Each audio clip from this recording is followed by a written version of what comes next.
Right. So, today's topic is elections. And we're not going to talk about Trump, well, not really. But the big issue that I've heard on some podcasts is mocking third-party candidates. Now, if you're new to my channel, I concentrate mostly on social and cultural issues, but in the guise of current events.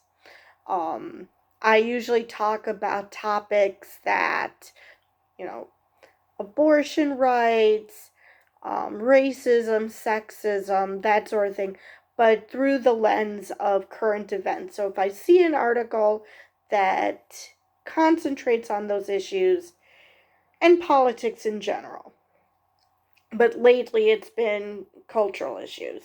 But anyway, back to the video. So I've seen a lot of mocking of third-party candidates, and yes, I contribute to that mocking because the system we have right now, we do not have a viable third-party candidate. And as long as we do not have viable candidates, third-party candidates, there is 0 point in voting for them. Now, that is not to say that I don't think we shouldn't have viable third-party candidates. As the title of this video points to, I think we should have not just viable third-party candidates, but a true multi-party system. Not just a viable third candidate, but a fourth candidate, and possibly even more. But at least 4. And the reason I say that is because if you have just one viable candidate, which tends to lean liberal at this point. I mean, yes, we have a libertarian candidate, but basically he's not the spoiler. That those candidates are not the spoilers that, say, the Green Party is, or whatever other candidates we might have on the left. But anyway, but yeah, we should have viable third, fourth party candidates, so you don't end up in a situation where the only reason one candidate won is because votes were siphoned off from the other candidate. And the best way to ensure that the best candidate wins, and it's not because, one candidate had votes siphoned off, is to have viable candidates on all sides of the spectrum, on the left, on the right, in the middle. Because that way, first off, then you can't whine that a certain candidate won because votes were siphoned off from the other. Number 2, we can actually go popular vote and get rid of electoral college, because as it stands now, there are many people who vote holding their nose. So even if you win the popular vote, which lately Republicans haven't been able to do either, even if you win popular vote, is this really the candidate that most people want? So, and it will allow for more people to get involved in politics. So many people get fed up with politics because they don't see it working for them. Now, if they see a candidate that they can get behind that more accurately reflects their views, as opposed to 2 large tents that try to be everything to everyone, at least in their tent, and then trying to show how that's a good thing for the for the party that isn't that that isn't that isn't voting for your candidate. This way, you get a good sense where the country is at.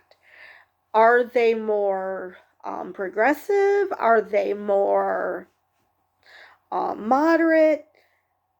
We don't know at this point because each candidate has to, well, in the Republicans' case, they have to go so bonkers just to win the primary that it's too far of a stretch for them to come back to sound more moderate, where the swing voters, the independent voters, will want to vote for them because they see just how bonkers they had to be just to win the Republican primary.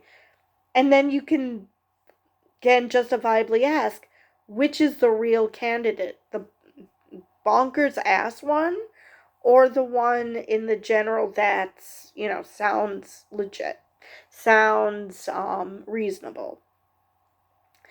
Now, on the left, it isn't that extreme, but I'm sure there are plenty of left-wing extremists that basically extremism becomes a circle. The left and the right tend to want the same things just for different reasons, and it's horrible on both ends. So that will help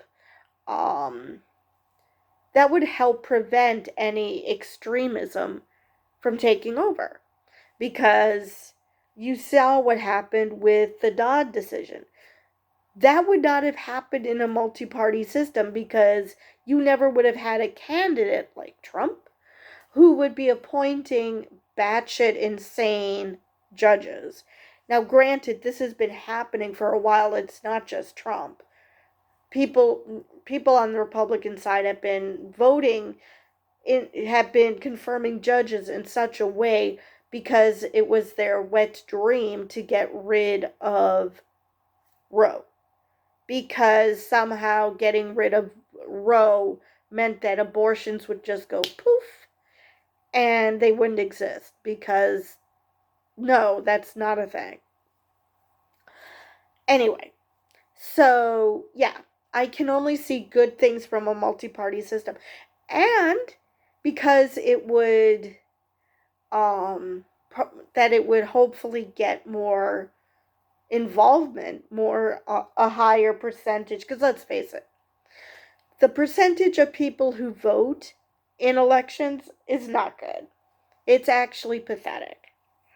I mean, so many countries would love to be able to do what we're doing, and we're just sitting back twiddling our thumbs and like, doop-de-doop-de-doo, has nothing to do with me. Unfortunately, politics is part of everyday life. Granted, some people want it to be more invasive than others, but it is.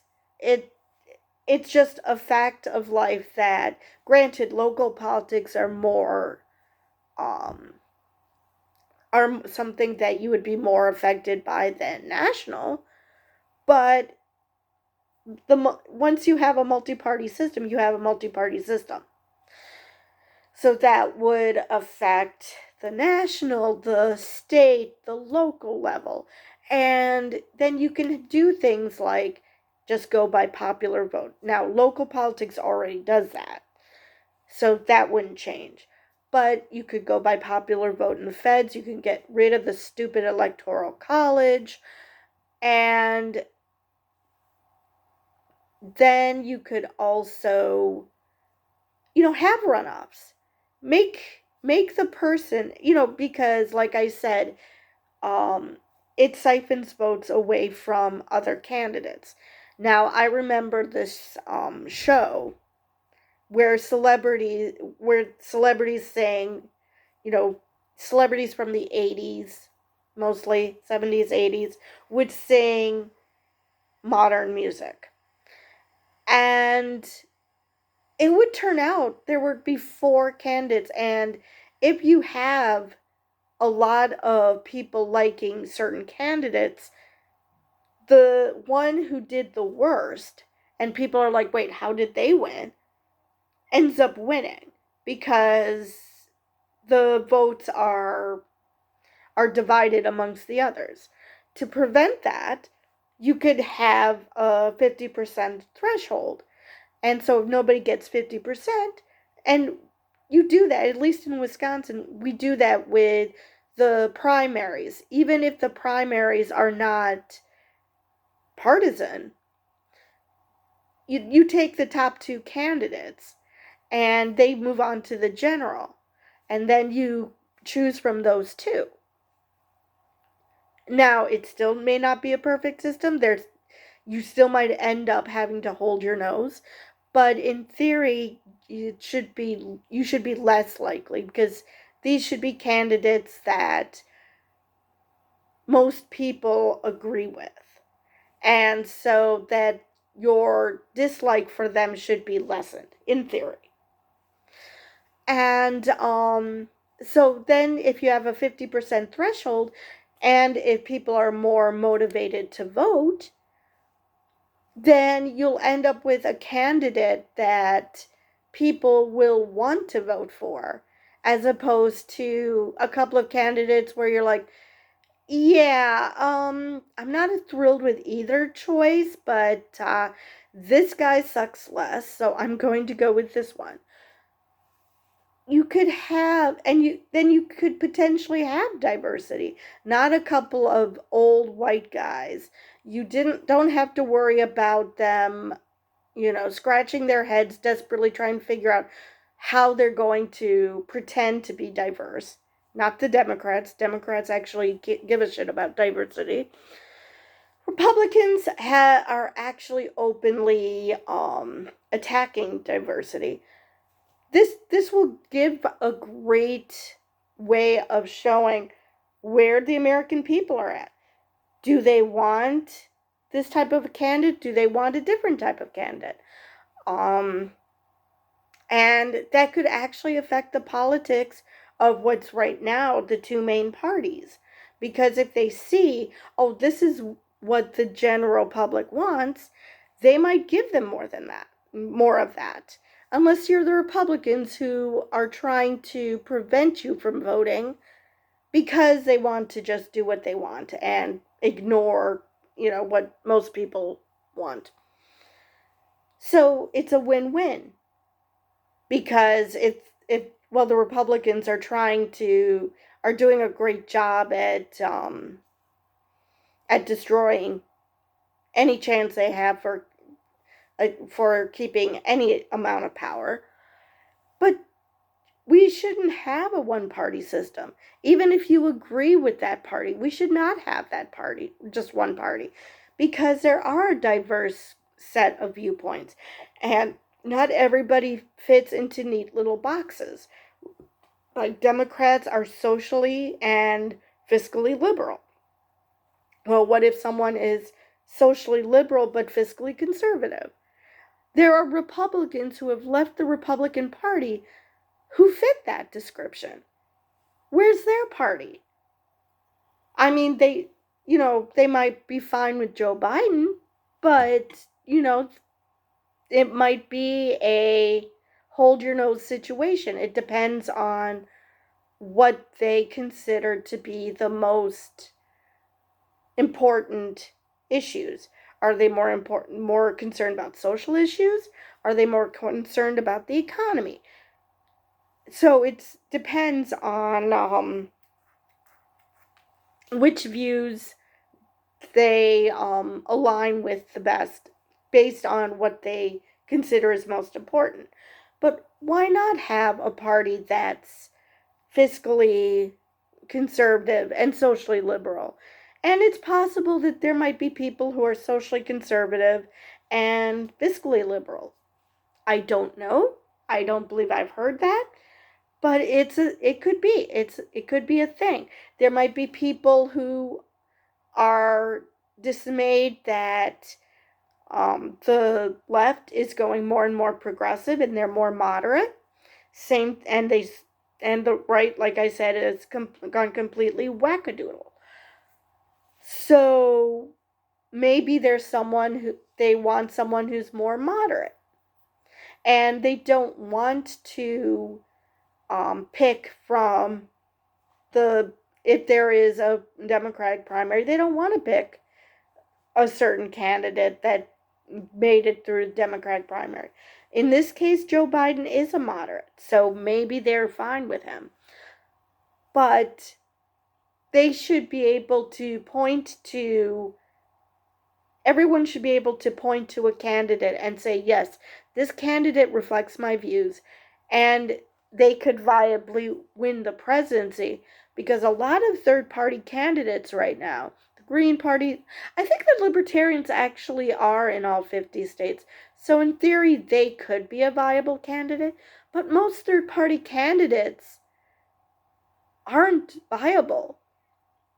I remember there were so many people who got mad because they wanted to vote for Jill Stein, and they got guilt tripped because, they're like, you're like, okay, well, you're basically casting a vote for Trump because you're taking votes away from someone who could actually beat Trump.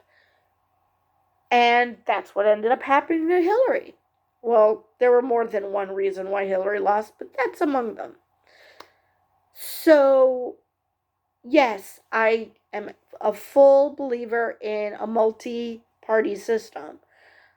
But the only way we can have that, because, like I said, we technically do have multiple parties, is they have to be viable. You have to be able to vote for them in all 50 states, especially since we have that damned electoral college where, even if the majority of the population votes for a particular candidate, another candidate ends up winning because the electoral college is just weird. So there's so many benefits to having a multi-party system, because it would, in theory, increase voter turnout, which we do need, because at this moment it's a shame that it has to be such a threat, that the environment has to be so threatening to get people to come out to vote. That should not be the case. You should be voting because it's just something that is the right thing to do, because you want your country to move in a certain direction, or your city or your state or whatever it is. You want it to go in a certain direction, and there are candidates that that agree with you, that you can that you that their viewpoints mesh with yours. And I don't see why that shouldn't be a thing. And it'll keep other potentially, you don't even have to be honest. If other candidates want to shoot themselves in the foot by, saying horrible things that the majority of the country doesn't agree with, well, this is a great way of showing that not only do they not agree with them, but your party will become smaller. People won't be voting in your primary as much, and that's one great way to become irrelevant. As it stands now, what do the independents do?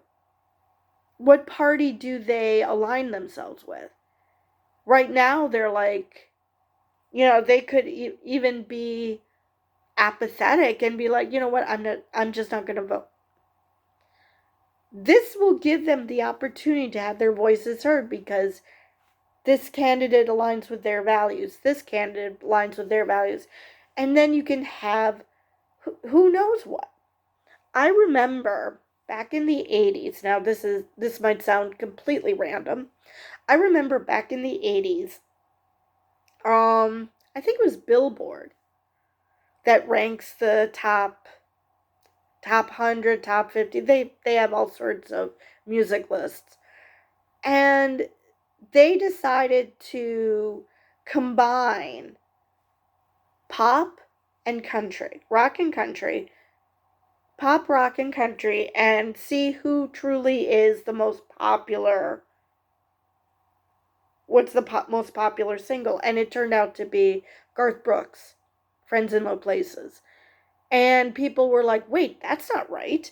Because they were so convinced that everybody adores rock and that country is this poor little sister or something.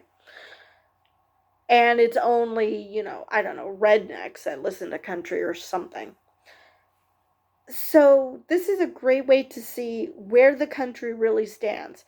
Do they want a Democrat? Do they want a Republican? Do they want a member of the Green Party? Do they want a Libertarian? Do they want Constitution Party? And I just threw up in my mouth when I said that. There are so many, or whatever party that they might come up with that we don't have right now. And so, people like Bernie, now he calls himself a democratic socialist, but he's a social democrat. He is not a democratic socialist. That is a different thing altogether. That's even more extreme. That's just way too extreme. That's probably on the level of communism.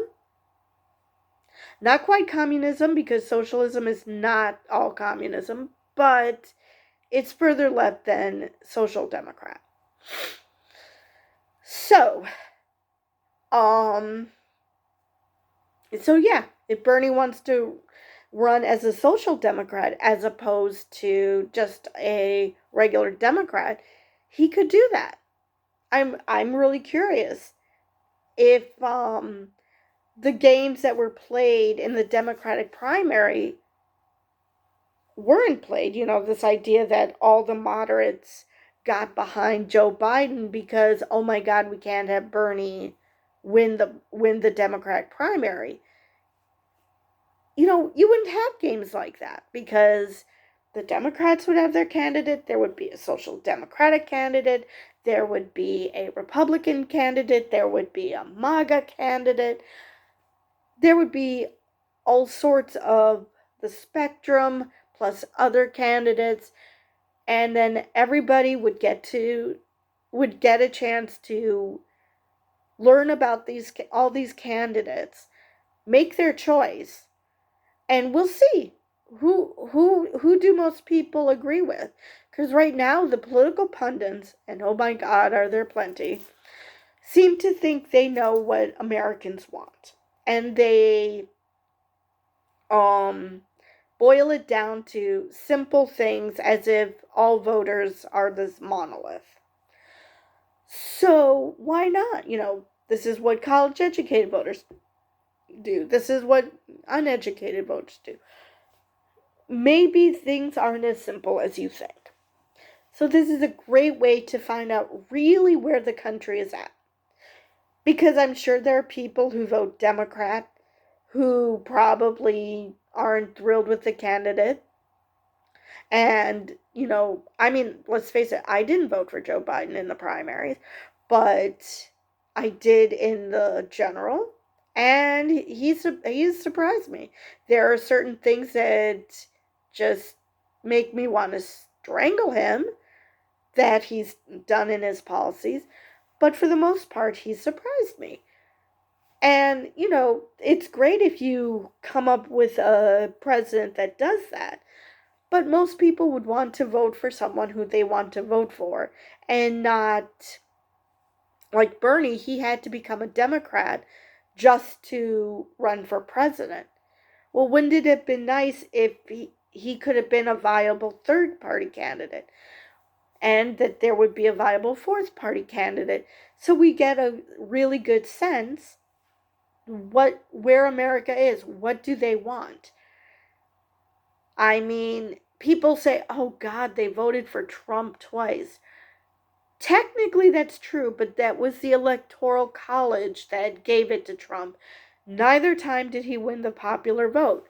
So, yes, technically, Americans voted for Trump, but because of the popular vote, most Americans didn't actually vote for Trump. It was the Electoral College system, the way it's set up, that worked in his favor. So, That's something people forget. Most Americans do not like Trump, do not like the MAGA brand, and so do not adhere to what these crazies are pushing. It's just that the Electoral College is so wacky.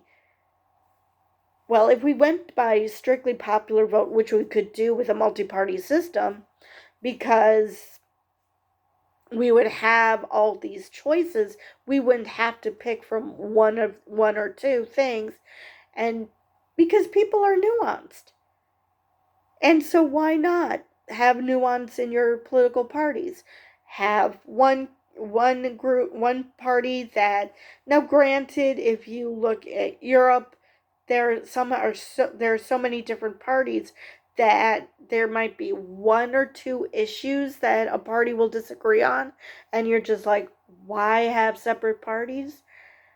But the way it is in this country right now, there's such a chasm of between the two parties, and such big tents in both of them, that it would work to everybody's advantage, to the American people's advantage, to have more than two viable parties, because then they get to choose from whom they actually want, and potentially two people where you don't have to hold your nose and pick the lesser of two evils. You're picking two between two candidates that you'd be okay with. And I just don't see why this isn't happening. I mean, it's great that there's discussions about abolishing the Electoral College, but but it should go a step further. So those who feel like they're in the minority, well, they will have a voice. They will still have a voice, because they'll have a candidate that speaks to them. They just will have a opportunity amongst many candidates to pick the one that fits their views the best. And because most Republicans are not batshit insane, they could pick from a candidate who isn't absolutely insane. They could pick a candidate that fits their views but actually understands reality. And I don't see how that's a bad thing. That'll get more people engaged, and that's what we want at the end of the day, isn't it? For more people to be engaged in their civic duty of picking a candidate, and that works for state and local elections as well. Because if you have a good backbone and you feel your government is working for you, then it works for all levels. The judges that are appointed aren't considered activist judges. You don't have to worry about, oh, this judge was appointed by so and so, so we're screwed or whatever. You'd feel more comfortable in your situation, in your surroundings. I just don't see how that's a bad thing in any respect. Yes, there might be some people who want to create a third party because they just don't want the baggage of Democrat and Republican. But at the end of the day, I think it's also because views are so nuanced. We should have multiple parties, where even if each political party is a niche party, it at least it speaks to most, if not all, people, and they can all see themselves in a party, and they'd be excited to vote for whatever candidate comes out of that party. And we'll see. Yes, it might take a bit longer to go through the process. You might end up having to do a top to if you don't make the 50% threshold. And it could be that some people might have to do the holding your nose thing, but it should be fewer. It shouldn't be that most people are like, ugh, I don't want to vote for anybody. It should be most people want to vote, if not all. So I'm starting to ramble. I'm starting to go in circles. So with that, I will see you in the next video.